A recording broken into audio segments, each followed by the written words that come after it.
Oh, there he is. Back. Wait a minute. He's back. Night shiur. Night shiur. Lilu Nishmat Avi Mari Dover Ben Reuven Halevi Imi Maroti Rachel Bat Harav Michael. And tonight, this week, we have the privilege of starting a new book of the Torah, parshat Shemot, which really we switched from Bereshit, which is the story of a family. Shemot, we are now talking about the story of a nation. And we're going to focus tonight on the person who's going to be the focal point of the rest of the Torah. And that, of course, Moshe Rabbeinu and his birth and his very, very early years, and really basically his birth and how he is raised is what we're going to focus on. So we're going to go to right to our sources as soon as I can get my screen share up and going.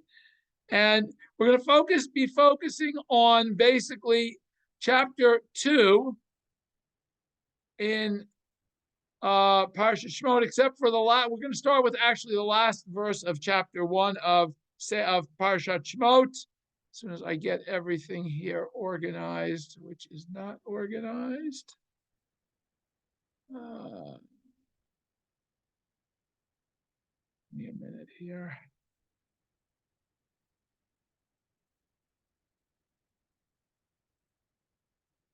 That's right here.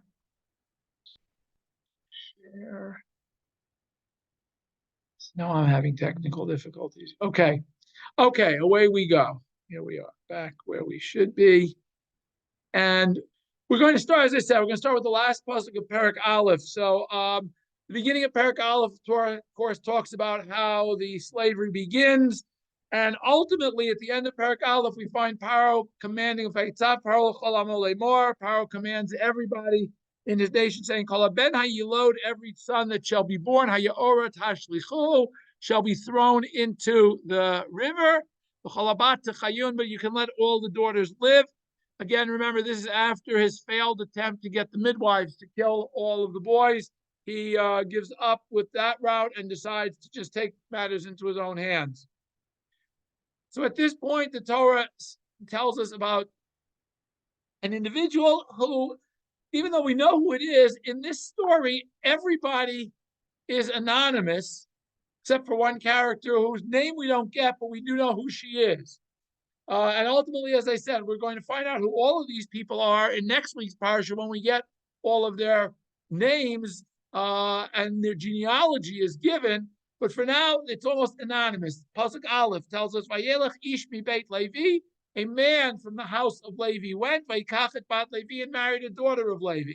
Now, again, even though the Parshanim tell us, and obviously we're going to find that out later on in the Torah, that this daughter of Levi is literally a daughter of Levi. Bat Levi doesn't necessarily mean only a daughter of Levi. It means a descendant of Levi. So somebody from the family of Levi married somebody else from the family of Levi. Seems like a very, very anonymous person. Vatari Shoavat Teled Ben, she became pregnant and had a son. Vatere Oto Kitovu, when she saw that he was good, she hid him for 3 months. She was not able to hide him any longer. She took a basket of reeds, and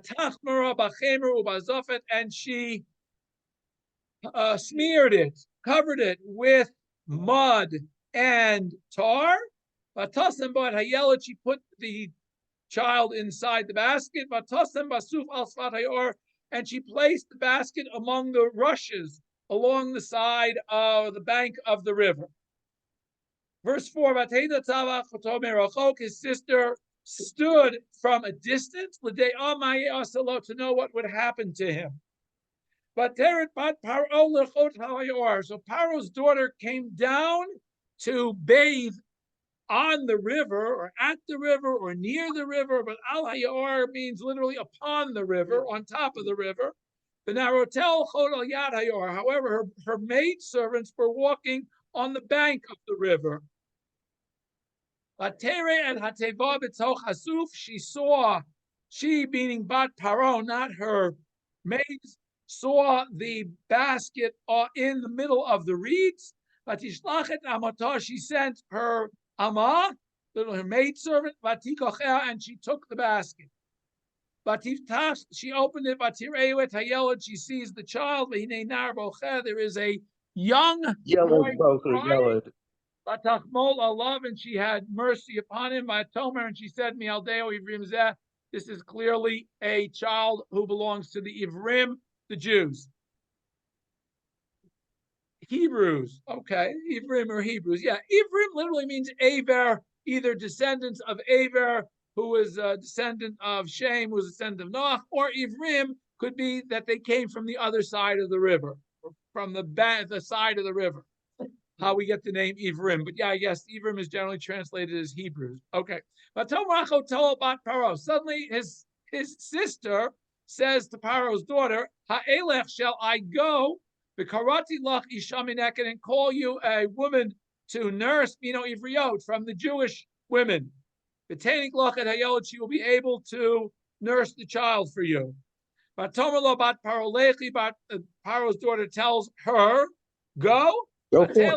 Alma, the young girl went. Vatikwet em hayolad, she called the boy's mother. Vatomer lo bat Paro, Paro's daughter says to her, here again the mother, Helichi, here take et hayolad azev enikiuli, take this child and nurse him for me. Vania tenet secharech, and I will pay you for nursing him. She takes the child and nurses him.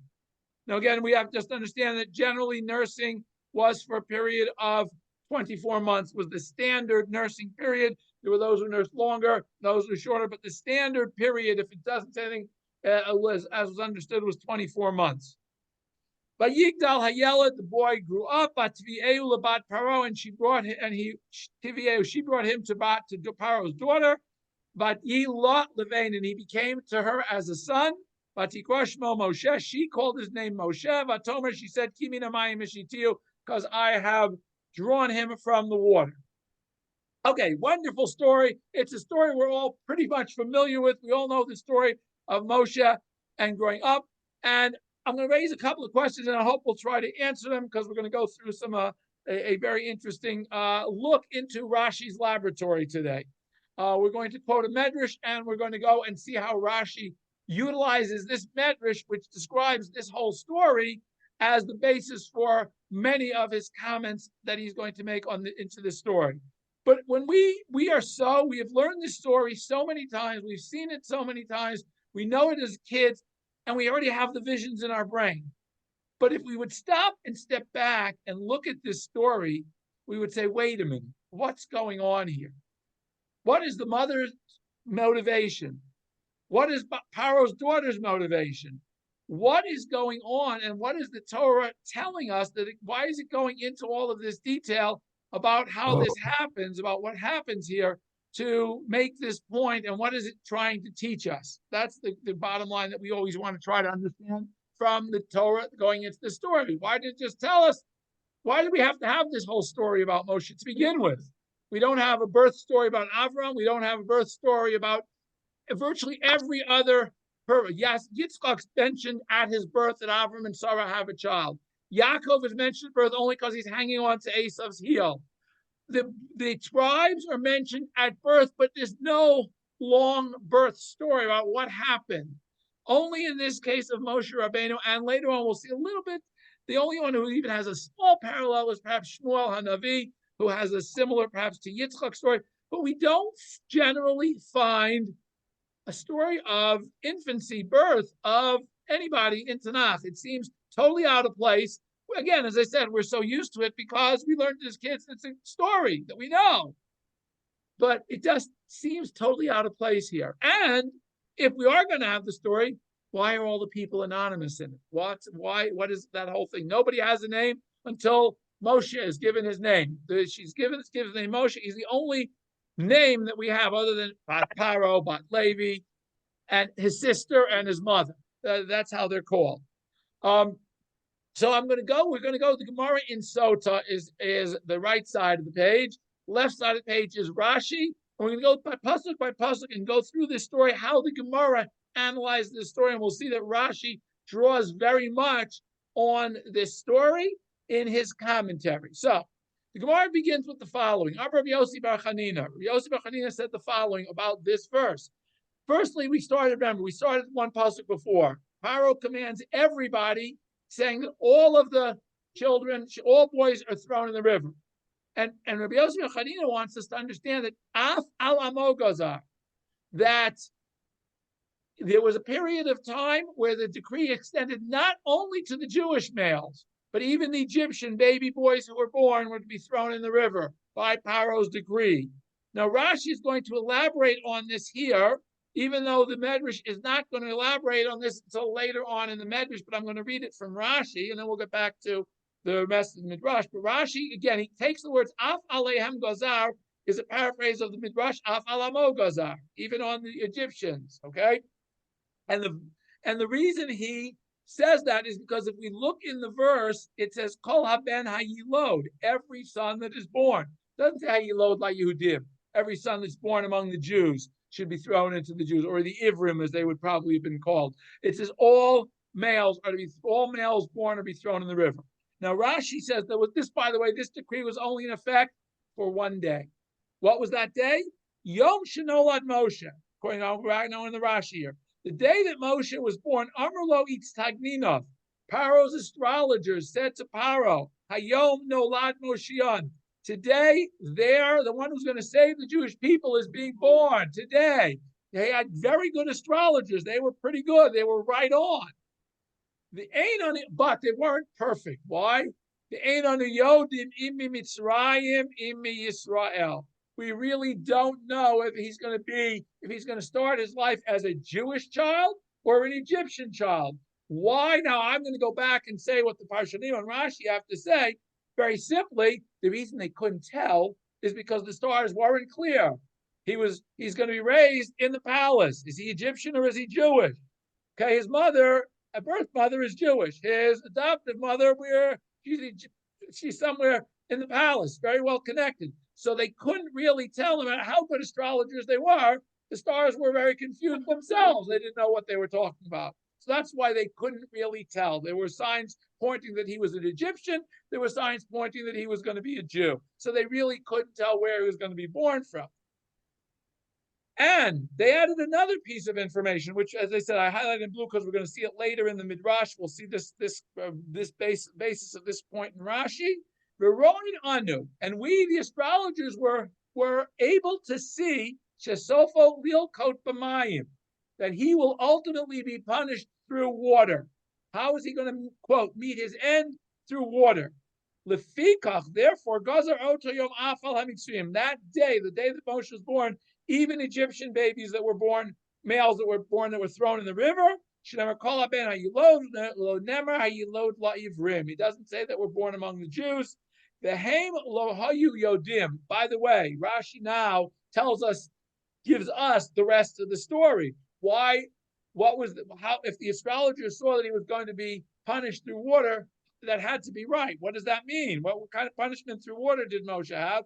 The Haim lo yadu yodim shesofo lilkot al mei meriva, because the waters of Merivah, where Moshe hits the rock instead of speaking to the rock, is going to cause him to not be able to go into Eretz Yisrael. That's why he's going to be punished. Therefore, they saw his punishment through water. That's the way Rashi brings it down. As I said, the part in blue is going to show up later in the Midrash, but I guess the part in green is exactly based on our Midrash. Now, let's continue. The Midrash continues. Amar Yossi bar Chanina. Rabbi Yossi bar Chanina adds another thing. He says that if we look at the progression, there was Shalosh Gezerot Gaza. There were three different Gezerot that the power decreed concerning trying to make sure that the Jews didn't get out of Egypt. Number one, Batchila im benhu v'amitenoto. First, he tried to convince the midwives to kill all the boys. That didn't quite work. So ultimately, he decreed that all of the sons who were born among the Jews should be thrown in the river. And on the day that Moshe was born, which was, I guess, the last day of the decree, he even decreed that his own sons, the sons of his own people, should be thrown into the river. So that was the prelude, and then we have the story, the Moshe story. Vayelach ish mi beit Levi. The Medrash continues. It says, okay, we read about a story about a man from the house of Levi. Lahechad halach. It says vayelech means he went somewhere. Vayelech means to go somewhere. So where did he go? What do you mean? Vayelech ish mi beit Levi. He went somewhere to take a daughter of Levi. What does that mean? Amar Yehuda bar Zvina. Yehuda bar Zvina says, "Shehalach biatzat bito." He went. What does it mean? He went. He went and followed the advice of his daughter. What advice of his daughter? We're going to see in a minute. Tana, we learned in the following Braita. Amram Gadol Hador. Amram, who is ultimately we know is Moshe's father, who is this Ish mi Beit Levi who's referred to in this pasuk. And we only know that because next week, as I said in parshat Va'era, we're going to have a full genealogy of Moshe that tells us who his father, his mother are. But Amram was the leader of the Jews at that point. Joseph, the brothers have all died. We've been through a number of generations. Amram is one of the leaders of the generation. Kivan She'amar, Shara, when he saw She'amar Paro Harasha, when Paro said, when he heard Paro's decree that all of the sons are going to be thrown in the river, Amar, he said to himself, Lashavanu Amelin, we are trying to raise families and it's for naught. There's no way we're going to succeed. What did he do? Amad v'gerash et ishto. He went to divorced his wife. He said, "You're not going to have children just so they can get thrown in the river. What's the purpose of bringing children into life if we know they're going to be killed immediately?" Amdu Kulan. Now, since he was the leader of the generation, everybody said, "Well, that's what we're supposed to do." Amdu Kulan v'gershut nishoteim. They all got up and all divorced their wives. So now, for a while, it seems that nobody was having babies. Amr Lobito, his daughter came to him and said, "Wait a minute, Abba, your decree is worse than Paro's decree. Why? Paro's decree only includes the males. By divorcing your wife, you're making sure that not only are there no males, but there are going to be no females either. So your decree is worse." Okay, and again, you see Rashi has the same exact language here on the side. That's why it's highlighted. Okay, now she goes further. Rashi doesn't quote the rest of the Midrash. He just says that was enough to convince him. She goes further in the Midrash. Paro's decree will only work for this world. Okay, you can kill him in this world.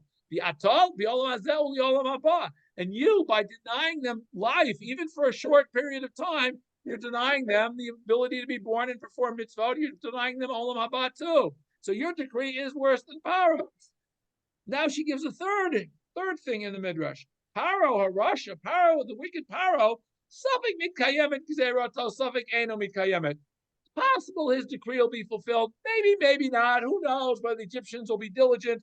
You know, it may be like they enforce the speed limit here or some other things that get it well enforced here. You don't know. You make a decree, you make a law. Who knows how well the enforcement's going to be? Aval, she says to him, Atat, Sadiq, you, the head of the righteous leader of the generation, you decree what people will do, they will definitely follow you. When the rough comes and says, "This is what you got to do," we listen to him. Shenemar, the Tigzor Omer Yakam Lach, as we say, when a tzaddik makes a decree, it will be fulfilled. So what did he do? Amad, the Hichzer et Ishto. He says, she's right. So what did he do? He took his wife back. Amdu Kulan, Hichzer et Nishotem. So they all went back and took their wives back. So that's why it says, by Yelach, he went because he went and followed somebody else's advice. Now the Medrash continues. It says, Vayelach Ishmael Levikach. He took her. What do you mean he took her? He was already married to her. What do you mean he took her? He was married already. It should have said, V'yachtir mi boilei. Should have said he took her back. Amar Yehuda bar Zvina. Yehuda bar Zvina says, continues this Midrash. She'asalo masa lekuchim. He didn't just say, okay, come on back, let's live together. He said, no. We're going to make a whole wedding ceremony. We're going to make it public. We're going to do the whole thing. Now that Hoshiva Bapirion, he put her in a special carriage that they would bring the kala to the chuppah in. The Aaron and Miriam meraktim lefaneh, and Aaron and Miriam were dancing in front of her to make it, make everybody aware. Yes, we're getting back married again. Not just you should hear it through the grapevine, but you should be able to see it. Umalchei Ashoret Amru, and the Malchei Ashoret were singing, Ema Banim Smecha, the mother of the children is rejoicing. Okay, nice midrash. As I said, Rashi quotes a significant portion of this, and he marries her again. Now, the midrash continues, at Bat Levi, calls her the daughter of Levi. Daughter seems to imply somebody who's young, not somebody who's mature, been married for a long time, whatever. Efshar, the midrash asks, Bat Meu Shloshim Shana Havia. She was already 130 years old at the time Moshe was born. The Karila, Bat, they call her a daughter, a young woman. The Amr, how do we know she was 130 years old? The Amr Chanina, Rabbi Chanina said the following: Zu Yochebed. This is Yochebed, the daughter of Levi. There's only one daughter of Levi that we read about, and that's Yochebed. Shahorata b'derech. She was her mother became pregnant with her while they were getting ready to go to Egypt. The Leidata ben Achomot, and she was born as they entered Egypt. Literally, ben Achomot literally means as they were entering into the gates, between the walls, as they were entering to the walls of Egypt, she was born. Where does the Medrash derive that Yocheved was born as the Bnei Yisrael under Yaakov were entering Egypt? Because the pasuk says, there's a pasuk later on that says, Yocheved bat Levi, and it says, Asher Yolda Otal Levi b'Mitzrayim, who was born to Levi in Egypt. Now, why does it say Asher Yolda Otal, that she was born? Not that Levi. Why does it have to add that? Why does the pasuk add that? To tell us that Leidata b'Mitzrayim, the Ein Horata b'Mitzrayim. Her birth was in Egypt, but her conception was not in Egypt. It was before they left to come to Egypt. That's what one medrash says. By the way, Rashi quotes that medrash, as you see in the green above. Rashi uses that same language. Obat Meu Shloshim Shana Haita Shenolda Haita. She was 130 years old because she was Nolda Bevoa B'Mitzrayim. She was born as Yaakov and his family came to Egypt. Bein Achomot, literally between the walls as they entered Egypt. Now, Rashi continues. So how do we know that she was 130? Just the fact that she was born when they got to Egypt. Because Rashi says we have a tradition of Matayim V'Eser Shana Nishtau Sham. We know that the entire period that the Jews were in Egypt, from the time Yaakov arrived with his family until they leave at the Exodus, is a period of 210 years. Ukishiyatsu, and when they left, we know Haya Moshe ben Shmonim Shana. We know that Moshe is 80 years old. Torah says that explicitly in next week's parsha. After it gives the genealogy of Moshe, it tells us that Moshe was 80 years old when they went to speak to Paro about all the plagues, and they leave Egypt. So clearly, if they were there 210 years, and she was born the day they got there, and he was 80 when they left, any simple child can figure out that she has to be 130 years old when he's born. Im Kain, and Rashi then concludes, she was 130. However, the pasuk calls her Bat Levi, that she was still a child, and that's exactly what Rabbi Yehuda says at the end of the Medrash, that she returned to her youthful vigor. Now, it's very interesting. Many of the Parshanim ask this question. Okay, Rashi quotes on it, says, Rashi, if you go back to the beginning, he says, again, she has returned, she was rejuvenated to be young again, to be able to give birth. There are a couple of problems with this medrash, okay? Many problems that we don't even think about, because again, as I said, we've learned it. But the fact of the matter is, Aaron is only 3 years older than Moshe, okay? So if she was 130 when Moshe was born, she was 127 when Aaron was born. Now, there seems to be an opinion, obviously, Miriam has to be older than that. How do we know there's a 3-year difference? It's very simple. When Aaron dies in the 40th year, he's 123 years old. When Moshe dies in the 40th year, he's 120 years old. Therefore, there's a 3-year difference. It also, by the way, says in next week's parsha that Moshe is 80 and Aaron is 83 when they stand before Paro. Okay, go ahead. You have a question.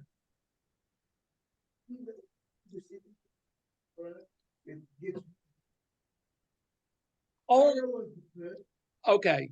Maurice's requirement is this only the second person who gets rejuvenated at this age, Sarah being the first, but Sarah is only 90.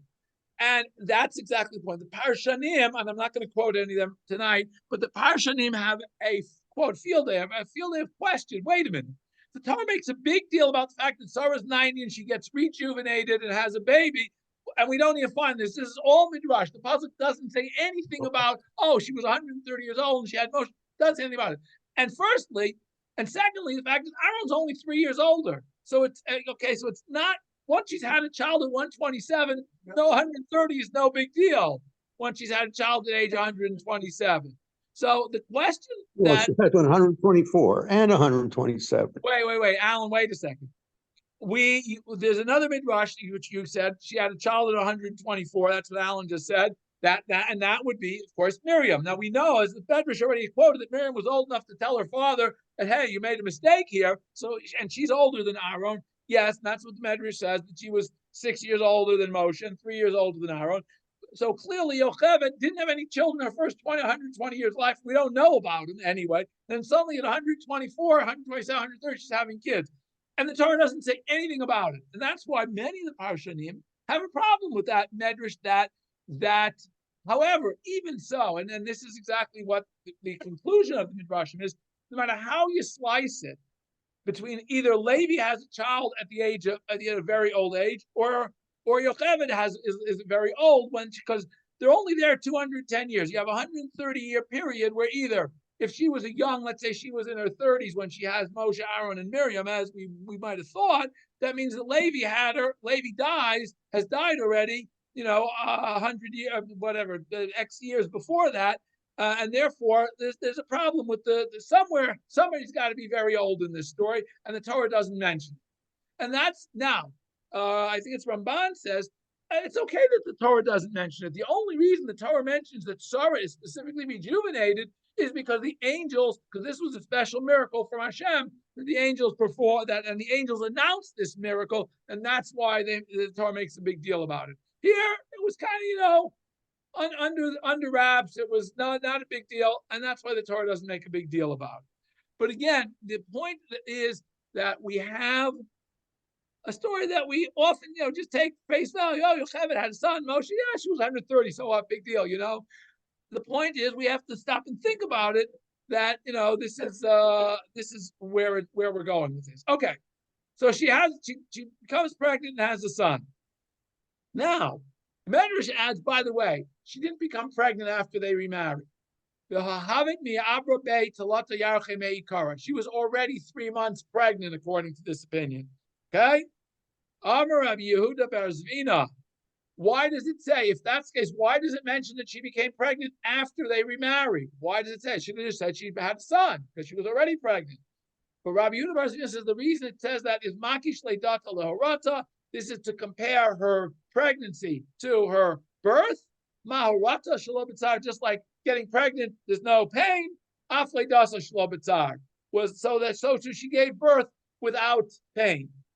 What does the Medrash want to prove from that? That righteous women, the super righteous women, aren't included in the curse of Chava, that tel dibanim, you'll have all the pains of childbirth. Nice midrash. And again, here's what it's based on. It's based on the fact that the Medrash wants to say that she was already pregnant for 3 months. Where's the Medrash get the idea she was pregnant for 3 months? From the fact that she's able to hide him for 3 months. That's where the Medrash gets this concept that she must have already been pregnant 3 months, and that's why the Egyptians didn't figure out that the baby was born already, and they had to start looking for him. By the way, Rashi doesn't mention any of this in his commentary, which is rather interesting. Don't know why, but I guess Rashi again, as I said, Rashi usually is trying to only explain the words of the Psukim. He didn't think there was anything wrong with it. He doesn't have the Medrash that she was already 3 months pregnant, so he has no problem with the fact that it says Latari Shavat Telet Ben. That's the normal way you would have a birth described. She became pregnant, she had a son. When it's not in that order, then Rashi feels he's got to explain why it's not in that order. But this one he didn't feel he had to explain. But Tere Otoki Tovu. Now, here's the wonderful thing. How many mothers think their child is not Tov? Doesn't look good. I mean, what does that mean about Tereo Toki Tofu? And because of that, that's why we're going to have all these midrashim. We're going to start saying, what does that mean? She saw he was good. Every mother thinks her child is good, right? Tanya, we learned the following. Rabbi Meir Omer, what does it mean, Ki Tovu? Tov Shmo. They called his name Tov. Tov was one of the names he had. Rabbi Yehuda Omer, he says, no, it wasn't Tov. It was Tuvia was his name. Tuvia was his name. Shmo. Rav Nechemia Omer, how did she see he was good? Hagun Linviot. He was already at birth, she could tell, she could see that he was suitable for prophecy. Acher Omer, and another opinion is Nolat Shah Kishu Mahul. He was born circumcised. So all of these were wonderful signs. However, the Chachamim say, what does it mean that she saw that it was good? Bishash Nolad Moshe. When Moshe was born, and this, by the way, is the one that Rashi takes. You'll notice Rashi didn't take any of those about the name and about what. Rashi takes this one. What does it mean? That when Moshe was born, Nitmale Habayit Kulo Or. The house became filled with light. He was a shining, radiant baby. Or maybe the house became shining and radiant when he was born. And that was the simon that was, she said, wow, this must be special. Where does the Medrash get this idea that or light is connected to Tov? Very simple. By Tiv Hasam and in the Basa of Bereshit it says Vayarlukim et Or Kitov. Shem saw light was good. That's where the Medrash gets the idea that Tov is connected to light. The house was lit. Rashi, that's the one Rashi likes. He says, no, notice he couldn't let it go by with no comment. He feels it's important enough that there's something about this that says, hey, I need to comment on it. But he takes the Midrashic opinion that it was filled with light. But and she was able to hide him for 3 months. Why? Because the Egyptians were only counted from when they returned to it. So, and she was already pregnant for 3 months earlier. Notice now Rashi is going to do something very interesting. Rashi is going to take half of this, but he's not going to take the other. Because remember above, Rashi didn't describe to the Medrash that she was already 3 months pregnant. Rashi says this: she was not pregnant. She gets pregnant after they remarried, not that she was already pregnant. So Rashi now says the following. He puts this fact together that the Medrash quoted, that the Egyptians only counted when they got remarried. If that's the case, how was she able to hide him for 3 months? They would have come back 9 months after they got remarried. They would have found the baby and zap into the river. Why didn't they find him? Rashi adds v'yoldato. V'yoldato l'shisha chadashim v'yom echad. He was born on the first day of the 7th month of the pregnancy. Okay, and by the way, based on this, we have a general principle in terms of halakha that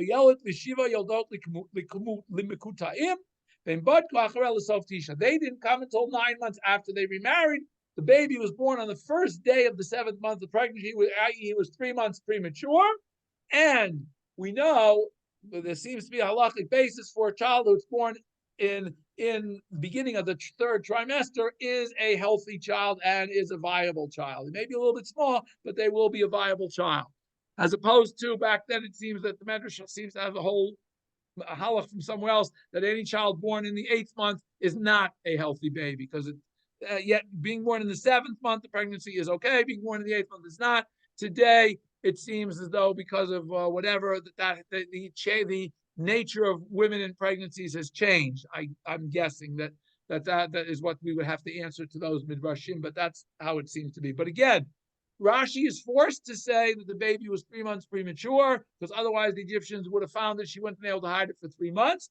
Whereas the Medrash that we just quoted didn't have to rely on that, because it says that she was already 3 months pregnant. No problem. She was pregnant when they got remarried. Of course, because she was only 3 months pregnant, it didn't show yet, so nobody knew. So they were able to, quote, get remarried. Okay, not a problem. Now the pasuk then tells us the lo yachlot hatzpino. She couldn't hide him any longer. Amai, why not? Wherever she was hiding him, why couldn't she keep going and hiding him there? Teach b'nei v'tezel. Why couldn't she keep going with she had him hidden. She must have had a good hiding place for him. They didn't see him. Ella. The Egyptians had a trick how to find hidden babies. What did they do? Wherever they had a report of a new baby, Mamtu Yanuka Hatam that would happen is they would bring another baby. The baby they would pinch him or do something to get him to start crying. The other baby would hear crying, and presumption is that he would cry and be found out. that pasuk based in Shir Shirim, if I'm not mistaken, that they would bring a trick, a shual, something that would trick a small animal, a shual, I always forget, fox or fox. They would bring a small fox that would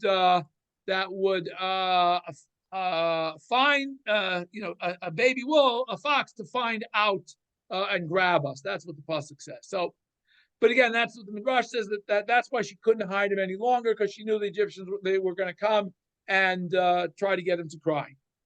So she takes the Tevet Goma. Maishne Goma. Why did she specifically take reeds for her basket? Amar Belazar. And by the way, Rashi, you'll see, is not going to quote this again, but he will quote the second half. You see here that the righteous are very meticulous with their possession. She didn't take an expensive basket. She took cheapest material she could make a basket out of. That's what she made it out of. Why are they so meticulous about their possessions? Because every penny that a tzaddik has is a penny that he's honestly earned. He knows the value of it. He knows how hard he had to work to earn it. And therefore, he doesn't take anything that doesn't belong to him. And therefore, everything is valuable to him. It's interesting that Rashi doesn't quote this part of the Midrash. Rashi has already, if I'm not mistaken, made that same point way back in parshat Vayishlach, where Yaakov goes back and he fights the angel. And Rashi quotes the Midrash there that Yaakov went back for some small possessions, and again there he says the same lesson that tzaddikim, every penny is important, and Yaakov left something behind. He wanted to make sure that he took it with him. And there were all sorts of midrashim on what it was he left behind. That's a whole different story. Okay, Rabbi Shmuel. Now we come to the part of the midrash that Rashi is going to quote. Rabbi Shmuel bar Nachmani Omer, Shmuel bar Nachmani says, why did she take reeds? Davar rach, something that was pliable, soft, flexible. It will bend if something soft touches it. If something hard, it will also have a little give, so it won't break. So in other words, and that is exactly what Rashi quotes. Now we get to the very interesting part. She smears on the basket mud and tar. Okay. Now the Medrash says, Tana, the Barsha says, Chamar bibifnim, that the mud was on the inside and the zephet, the tar, was on the outside. So that Moshe Rabbeinu doesn't have to smell the foul odor of the tar. Okay, interestingly enough, I'm going to hold on a second. And that's exactly what Rashi quotes zephet, meaning the same exact thing. So it shouldn't have. And the Rashi adds, of course, to it, Shareach Rashal zephet, the foul odor of the zephet. I'm going to stop here, pause for 1 minute, and 1 minute. We're going to get to that in 1 sec. No, Rashi clearly says again, the tar was on the outside, and the pitch on the other. Tar is the waterproofing material. Clearly, that's clear that the tar is to waterproof it. The mud is for, according to this opinion, if the mud is on the inside, we don't know what the mud is for. We're going to see a couple of different opinions once I get my screen set up here. I want to just interrupt our study of the Midrash for 1 minute. Clay pitch. Okay, 1 second. I wanted to go 1 second. I do want to quote a couple of other of our parshanim about this because I think it's important enough to go here. Rashbam says exactly the opposite, and we're going to see that again. That the mud was on the inside. Zephet, the tar, was on the outside. Why? I'm sorry. No. That's exactly Rashi. I'm sorry. Exactly Rashi. That shloich tevot hamayim, but he adds the reason that again to waterproof it. Now, Dad Zekanim says the exact opposite. She put the mud is on the outside. Why is it on the outside? To disguise it. It's a camouflage. The mud on the reeds is a camouflage. It's not there. If you put it in the reeds along the side of the river that are dirty already with mud, this basket will look just like the reeds. It'll hide. It will do a very good job of camouflaging it. If I put the black tar on the outside, he would instantly be discovered. Amnam perish Rashi ibcha. Rashi quotes the Medrash and quotes the exact opposite. Again, Tosa seems to be saying that the purpose of the Zephyr, as we say, was clearly the waterproof. The tar is the waterproofing.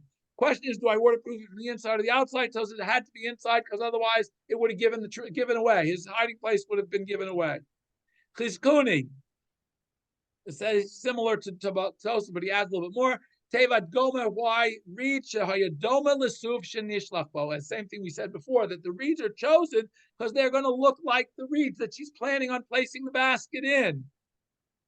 Chemer bibifnim, v'zefet mibechutz, v'lo hayachemer mibechutz, v'mayim hayu memachim oto. But he says that the zefet, the tar, has to be on the outside. Why?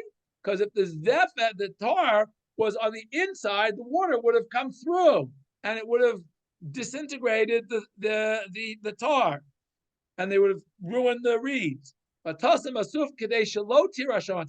why she had to put the basket into the reeds, well in the reeds, so that the black wouldn't show.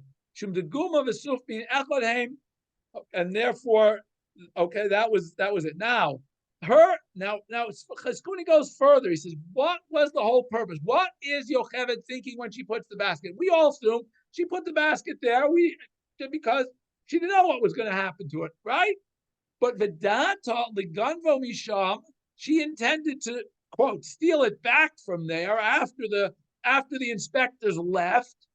Bat Paro got there first. She didn't expect anybody to find it. She put it specifically in the reeds where it would be hidden, not intending anybody else to find it, and hoping and expecting that she'd be able to retrieve it after the inspectors passed through.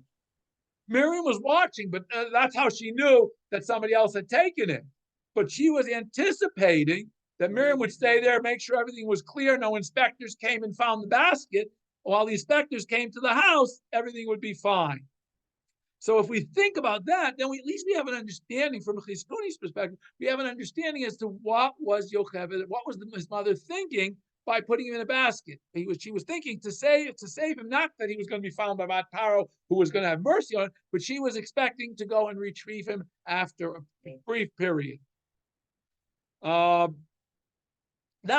and he goes even further. What was her point? Why?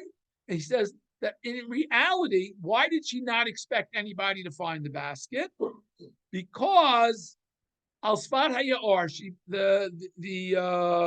if we look at Paro's daughters' maids were walking on the bank of the river.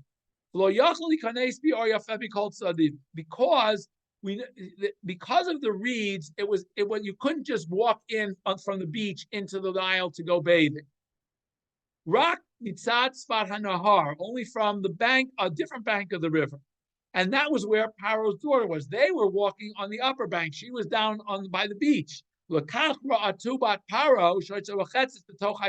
saw it only because she had already gone into the river to bathe. So from the river, she could see the basket in the reeds. Aval naroteha holchot al sfat hayor lo yochel liroto. The basket was so well hidden because it was below the level at which one would walk down. You had to go all the way down into the river to be able to see the basket. And that is exactly why Yocheved did not expect anybody to find the basket when Paro's daughter found it, because she had gone down to bathe. Okay. And Sforno similar, he says. Vatasa Masuf, why did she put in the reeds? Makum shelo yira ota ovre derech.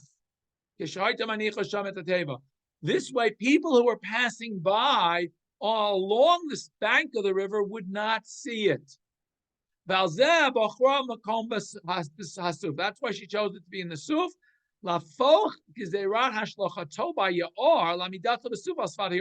She figured that this, to overthrow a decree that Paro made that he should be thrown in the river, she used the river to save him. So it was very, very ironic that she chooses to put him in a basket in the river rather than, say, a basket somewhere in the desert or something like that. Why didn't she just leave town and run away with him?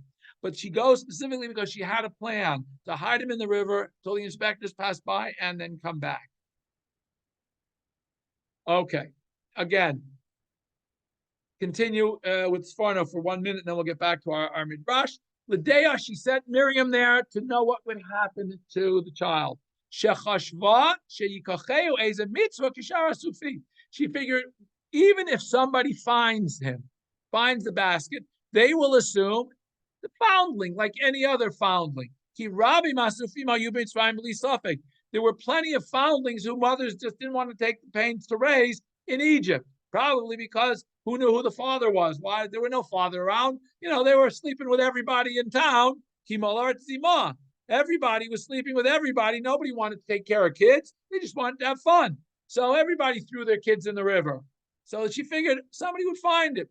Moshe Navi, as the Navi says about the promiscuity of the Egyptians, that they are as promiscuous as horses. I don't know what that means. I'm not a horse husbandry, but obviously the Navi felt that was the most promiscuous animals, and that's what he compares the Egyptians to in the Navi Yecheskel. Okay, so why, if that's the case, she took all these pains to make sure she was hidden in a place where nobody would find her? How did Paro's daughter find her? Lechotz al hayar b'cheder shel melach. She was in a secluded beach that belonged only to the king, to the palace. She had a special room above the palace where she could, in her bathing area, she could overlook the river, and she saw the river. She wouldn't go because she was the king's daughter. She certainly wasn't going to go out where all the public people were bathing. She had her own secluded bathing area, and that's where the baby was hidden. And her maidservants were walking by. That's why when it came to packing up the basket, she had to go herself because none of the servants were with her. However, she did have one servant. She had one attendant who attended her while she was bathing. It wasn't all of her ladies in waiting who were there. Now, hotel would be her ladies in waiting, and they were out for their morning stroll while she took her morning bath. But her bathing attendant is the one she sent. Why? And now Sforno adds, Hashem set this up this way. Why? For tzon Hashem, shelo tishlach achat mehanarot hachashuvot v'tismoch aleh. So therefore, she didn't send one of her ladies in waiting who she would have had to rely on to retrieve the basket. Maybe she would say, who needs another baby? Get rid of him. Whereas her servant, her bathing attendant, she said, bring me the basket. She has to listen. Whereas had it been one of her, fancy highfalutin ladies in waiting, they might have just said, well, we found the basket empty. It was just an empty reeds basket. So her maid servant her bathing servant wouldn't have said that. Okay, so now let's get back. Now that we've done this, we've gone off on our sidetrack. Let's go back to our main midrash here. Okay. That she put it in the reeds, Rabbi Elazar Yam Suf, that she put it in the sea of reeds, not in the Yam, but Agav, she put it in a little pool that was one of these pools off the river that fed from the river. And it says, "Kana v'suf kamalo," as quotes pasuk, and Rashi again quotes the same pasuk, also saying it says lashon agam here. That's the medrash part that Rashi takes as his proof here. Okay, but so that's where she put the child. Now then, Paro's daughter goes down to bathe. We're back in the midrash.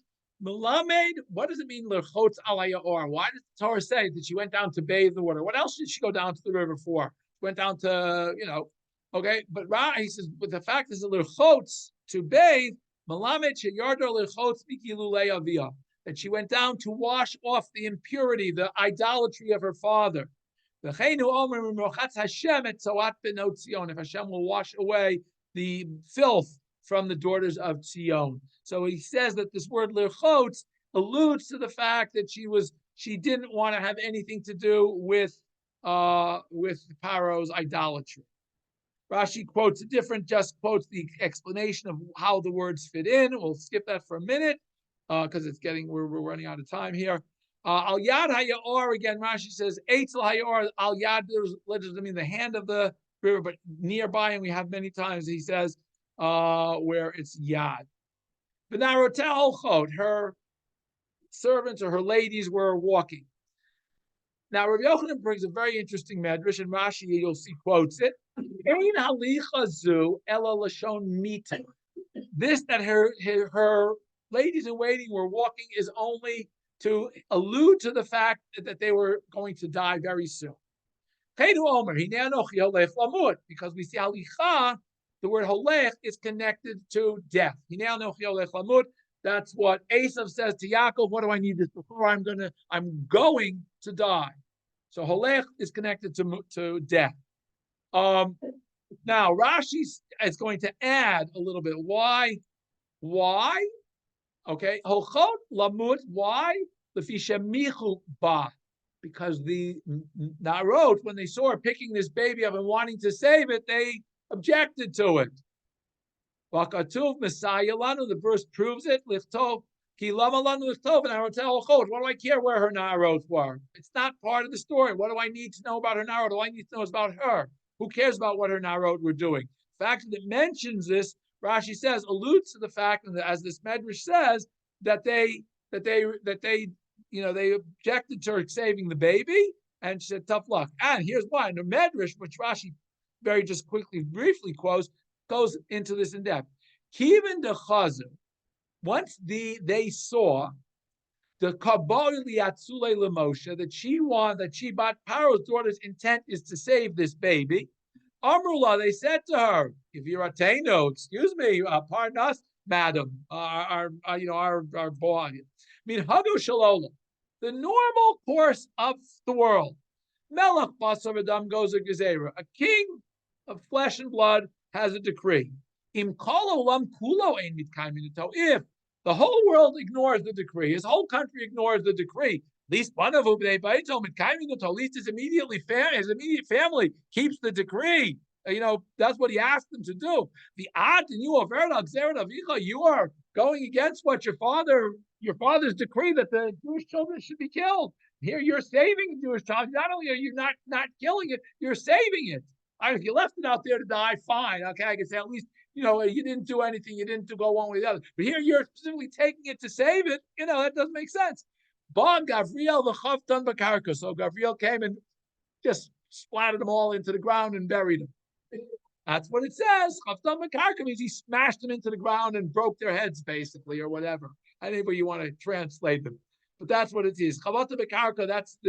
We're learning Bava Kama in Daf Yomi. Chavata means they smashed in with such force that they died. Okay.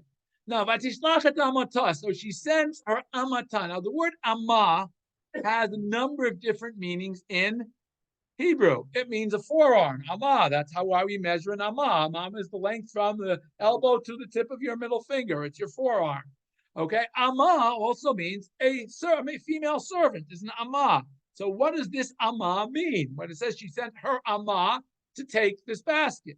Rabbi Yehuda and Rabbi Chamya. Obviously, there's two possibilities that we have to have two different opinions, right? Rashi brings the two in the reverse order. He says at Amata, at Shifchata. Amata, the pshat is it's her maidservant. However, Rabbeinu darshu lashon yad, that it was her hand. Okay, mandamar yada. Why it says yad? It says amata. Umanam shivchata means lo kativ yada. The one who says it was her maidservant, if it was her hand, it would have said yada, her hand. The one who says shivcha says ama because it must have been her yad. Okay, okay, but according to the one who says it was her servant. We just said that Gavriel killed all the servants. There were no servants left in her presence attending to her. How could she have sent one of her servants to fetch the basket? And the Gemara answers, the Medrash answers, the shiur lechada. Even though Gavriel killed all the maidservants, he left one alive. Why? It's not respectful for a king's daughter. The princess should be all alone without any single attendant. So he left one of them alive. Obviously, that one learned the lesson very quickly that I better not fetch, right? But according to the one who says it was not the servant, that her hand stretched, she was able to stretch her hand to reach the basket. Why doesn't it say yada? Kamash Malan, it comes to teach us each tarve, each tavrube. Miraculously, her hand became elastic and it was able to stretch out and reach the baby. The Amar Mar, as we saw, and the Gemara says, we find the Paro's daughter's forearm became extra long to be able to reach the baby. And he quotes it from a different medrash that talks about something else. We'll leave that alone. But Rashi also quotes that medrash. Shenit Ravra Amata, her hand stretched forth, Amot Harbe, many Amot. In other words, her hand got extra long to be able to reach this baby. She opens the basket, Batireh with Hayelot. Okay. Batireh with Hayelot, she sees the child, B'nei Nar Bocha, and he's a child. Now, it says Vatarehu, she saw him, and then it says Et Hayelot, the boy. That's not grammatically correct. Either it's Vatisach Vatireh Et Hayelot, she saw the boy, or Vatirehu, she saw him. What does that mean? She saw him, the boy. Not proper grammar. What does that mean? That she saw that the divine presence was with this baby. How she could see that? Great question. I wish I had an answer to that, because then I would know when I saw the divine presence. Obviously, I haven't. Obviously, right. Her arm went right. Her arm. Yeah, that's right. How did my arm get to the basket? I don't know, but that's what it says. Okay, that's what it says. The fact is, she saw the divine presence with him. And Rashi quotes that in Midrash. Rashi says, by the way, pshat of this, she saw the yellow. She saw the yellow. That pshat, even though it's not 100% grammatically correct. But now he's a nar. Now a nar is not a tinok. He's a tinok. He's 3 months old. Why does the pasuk suddenly say nar bocheh? He's crying like a lad, like a young lad. Korile yelad. First she says she sees the yelad, and then it's called him a nar. Now a yelad is probably a toddler. A nar is probably slightly older than that in general, but it's giving him all these names, and he's only an infant. Tana, who yelad, he was a yelad, because a yelad is anybody up to a certain age. Vikolo kanar, but his voice was like an older child. That's Rabbi Yehuda's opinion. Rabbi says, wait a minute. You've said that Moshe had an older voice, even though he was a baby. Ella, what does it mean? His mother made him like a canopy in the Teva. Why a chuppah canopy? Because I don't know what's going to happen with this child. I may not merit to see his wedding canopy, so I'll make him a little canopy in the thing. Now, Paro's daughter has mercy. She says he is a Jewish baby. Now, we just said, we quoted this far now, that said, hey, there were, how many families were there? How did she know he's a Jewish child? Mina yada. Mina yada. How did you know? Rabbi Yosef Chanina answered exactly what Maurice answered. Sherata otomahul. She saw that he was circumcised. Right. Well, no, but that was, wait a minute. But that was only in Yosef's days. Yosef is long since dead, and the Egyptians. David's question was, wait, what about the Midrash that says all the Egyptians were also circumcised? That was fine because that's a medrash that Yosef made them all circumcise themselves. Yosef is long since dead. That's generations ago. The Egyptians were no longer circumcised. So the fact that he was circumcised, she knew he was a Jewish boy. Okay. Amar Rabbi Yochanan,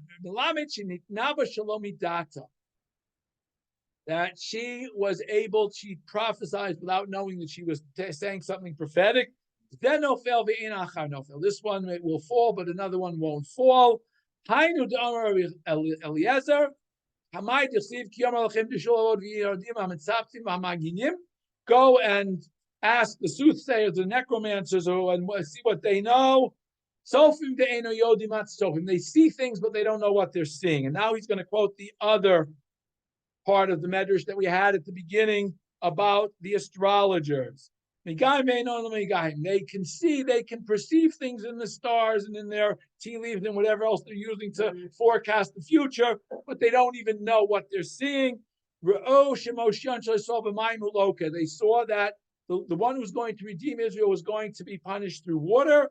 This, which we quoted above in the blue.